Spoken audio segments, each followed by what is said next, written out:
Trade talks are intensifying as multiple reports have surfaced. The Vancouver Canucks defenseman Carson Soucy is being inquired about by multiple teams, and the Boeser situation continues to get worse as reports surface that the Canucks are not getting the value that they want in potential offers, but the preferred outcome is to move him. We have a lot to break down on this episode, so you're not going to want to miss it. Before we get into it, if you're enjoying this Canucks content and you never want to miss another episode, make sure to go down and hit that free subscribe button. We'll keep you up to date on everything that we're doing around the Canucks, especially over the next 24 hours with the trade deadline looming. But with that, we got to hop straight into the first topic today, where we did get reports coming out from Darren Dreger.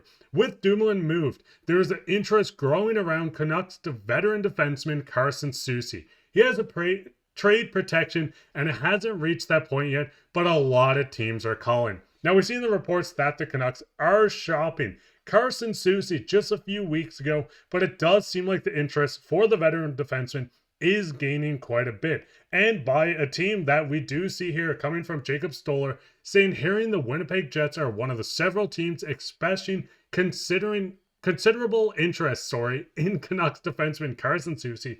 Carson Soucy carries a 3.25 AAV until the end of next season.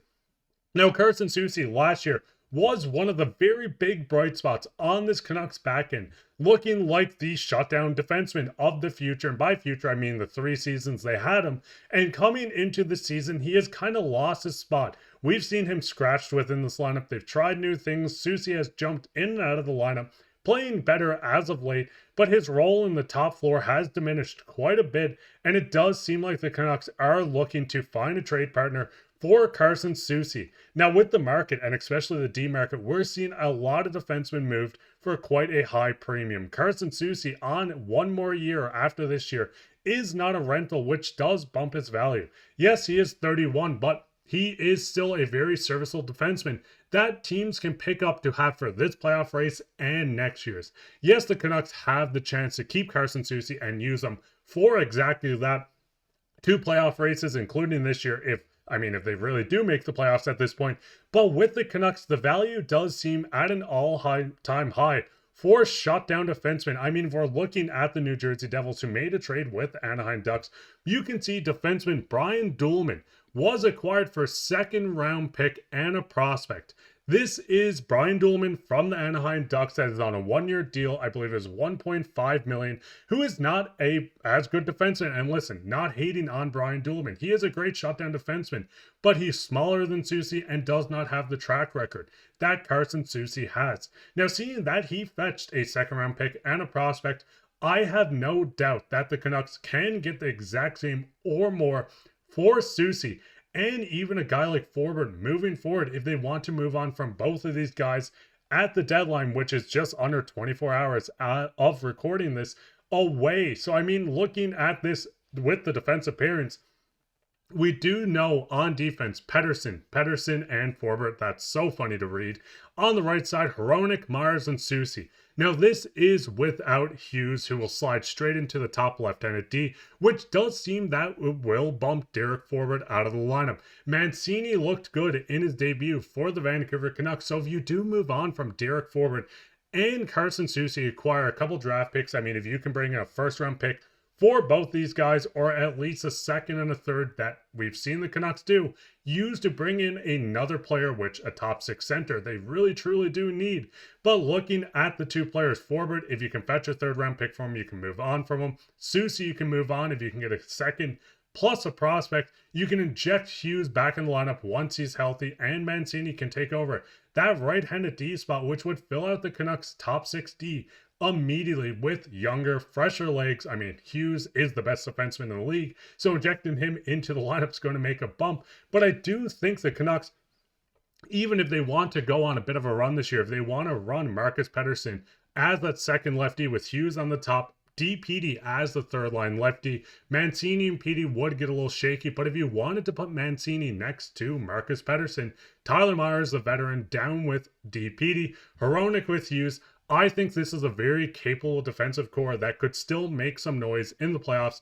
Yes, you lack the leadership. Yes, you lack the experience, but you still get fresh legs that are hungry to stay in the NHL. Both guys looking great in their time with the Canucks. But from these reports, seeing that multiple teams are calling on Carson Soucy, that the Winnipeg Jets are in on Soucy as well, as they want to upgrade their defensive pairings going into the strongest season they've had in quite some years. What would you expect to get back for not only Carson Soucy, because if it's not a second round pick and any less, I would be upset, but also on Derek Forbort as a expiring contract on a contending team could be worth at least a third round pick from what we've seen some of the trades going around. I mean, Vincent Desharnais just went for a fifth, so why wouldn't Forbort be worth a third? But it doesn't stop there.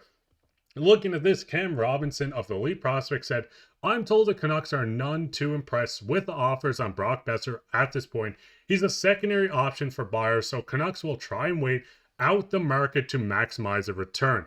I do think preference is to move him. Now, this is a huge report coming from Cam Robinson, who's around the league. He's talks to insiders, talks to scouts. It does seem like Brock's time in Vancouver might be coming to an end. And seeing just a quote of they're not impressed with the offers is a little scary. Brock Boeser, a 40-goal scorer last year and having a bit of a down year. Yes, you moved on from JT Miller. Yes, the entire team is just kind of on a slump on their own. I do expect a lot of value, and I think a team might end up panicking at deadline if they miss out on some top guys. Brock Nelson's the name that's floating around. I mean, Mikko Rantanen is floating around. So if teams miss out on this top-end talent, or if these guys become unavailable, I think the market's going to really start to pick up on Brock Boeser. We're going to see a lot more fielding offers coming in, but teams are going to actively continually call the Canucks on Brock Boeser with the quote of, I do think preference is to move him.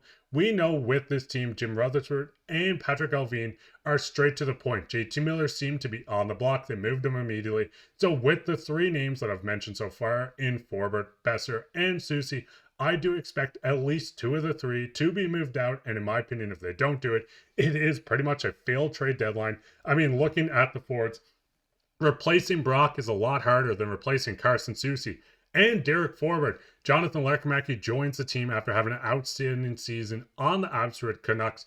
But I do think the Canucks are in the realm of saying, hey, let's move on from a couple of our guys. We have UFAs and Brock Boeser and Derek Forbort. We can trade out Carson Soucy, accumulate quite the draft haul from these guys, and immediately flip them for maybe another winger, but especially a center on the top six where Hedl could slide straight into the role. Boeser's playing hoop. I mean, Hedl's looked great on the play drive. But looking at this, obviously the Canucks need to get draft capital to acquire more players. Yes, they are missing a third in back-to-back years. They're missing a second in 2027. But I don't think the Canucks want to move on from their own draft picks. We've seen them move on from the Rangers to get Elias Pettersson. I know this is a lot to cover. And what you guys' thoughts on this? I mean, we've seen the reports just coming out. The Canucks are currently not in a playoff race right now, just a few points, or I should say just a point behind, or tied, with the Calgary Flames. They're tied in games. They're in the playoff hunt, but I do think they need to capitalize on their UFAs and free agents going in, like Pius Suter, Brock Boeser, Forbort, and maybe even Carson Soucy, who has next year.